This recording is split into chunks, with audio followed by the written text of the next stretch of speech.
Selamat pagi, sampai jumpa lagi bersama Sunset Solution Channel. Pagi ini kita akan berbagi tentang tindak pidana ke penipuan dan penggelapan. Ya, hal ini tertuang jelas dalam KUHP bahwa penggelapan dengan penipuan ini sifatnya sama-sama merugikan bagi pihak korban, namun ada banyak perbedaan di sini. Hal ini kenapa kita mesti ulas dalam sharing kita pagi ini untuk menjelaskan kepada sobat kita semua bahwa antara penipuan, penggelapan dan penipuan ini sangatlah berbeda dan berbeda pula dalam penerapan hukumnya.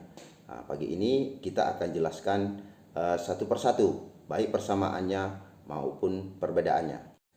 Pada tayangan kami sebelumnya, kami sudah menjelaskan itu tentang penggelapan ya. Penggelapan ini adalah perbuatan tindak kejahatan merugikan orang lain atau merugikan barang orang lain, mengambil barang orang lain secara melawan hukum ya, secara melawan hukum. Yang dilakukan dalam kekuasaan para pelaku. Artinya barang tersebut atau objek terhadap tindak pidana itu tidak berada pada korban, akan tetapi berada dalam kekuasaan pelaku tindak kejahatan. Nah, ini tertuang dalam pasal 372 KUHP ya. Ini tentang penggelapan. Nah, hari ini kita akan bandingkan lagi dengan pasal tentang penipuan. Penipuan ini tertuang dalam pasal 378 KUHP. Nah, sebelumnya karena kita sudah jelaskan tentang penggelapan, hari ini kita jelaskan tentang isi dari secara detail ya, secara detail dari pasal 378 KUHP. Nah, isinya sebagai berikut. Penipuan adalah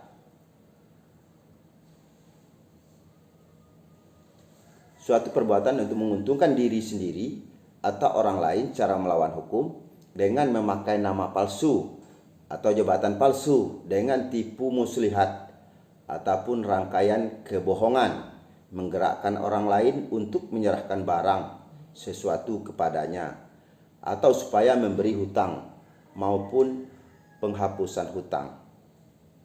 Nah, di dalam pasal ini ada sedikit perbedaan yang cukup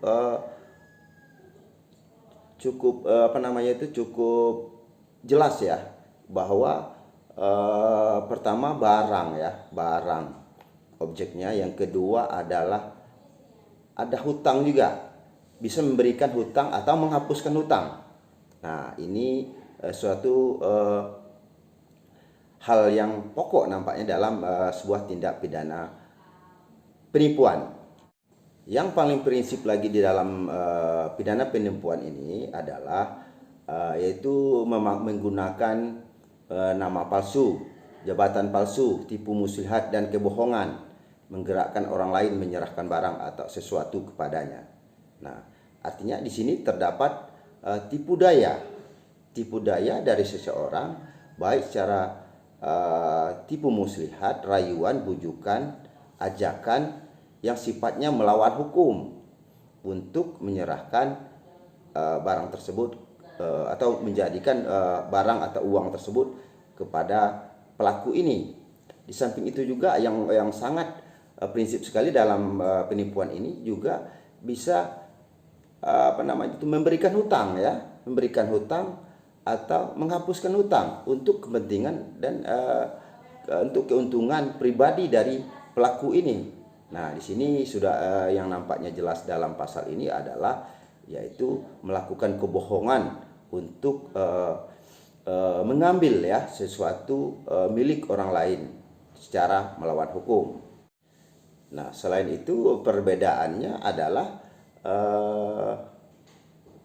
perbedaan yang paling mencolok antara penipuan dan penggelapan ini adalah dalam tindak pidana penipuan tidak disebutkan untuk memberikan hutang atau menghapuskan hutang, tapi di dalam pasal 378 ini tentang penipuan itu disebutkan dengan jelas bahwa memberikan atau menghapuskan hutang dengan cara tipu daya atau kebohongan itu merupakan tindak pidana penipuan. Nah, persamaan yang sama ya, tentu atas pertimbangan yang membuat atau merancang sebuah pasal ini adalah bahwa tindakan tersebut dianggap sama-sama merugikan, maka dalam ancaman hukumannya yaitu sama-sama 4 tahun penjara. Nah, untuk hari ini tentang perbedaan ini dapat kami jelaskan. Itu yang dapat kami jelaskan. Sekiranya ada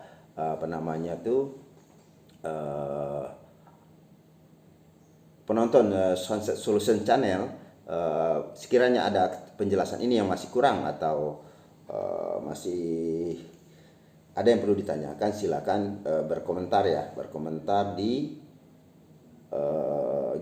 kolom komentar ya, di bawah ya, di bawah. Silakan berkomentar dan tanyakan. Kami bersedia selalu untuk sharing tentang hukum ya. Untuk hari ini cukup sekian yang dapat kami sampaikan. Sampai ketemu lagi pada sharing hukum kami berikutnya. Assalamualaikum warahmatullahi wabarakatuh.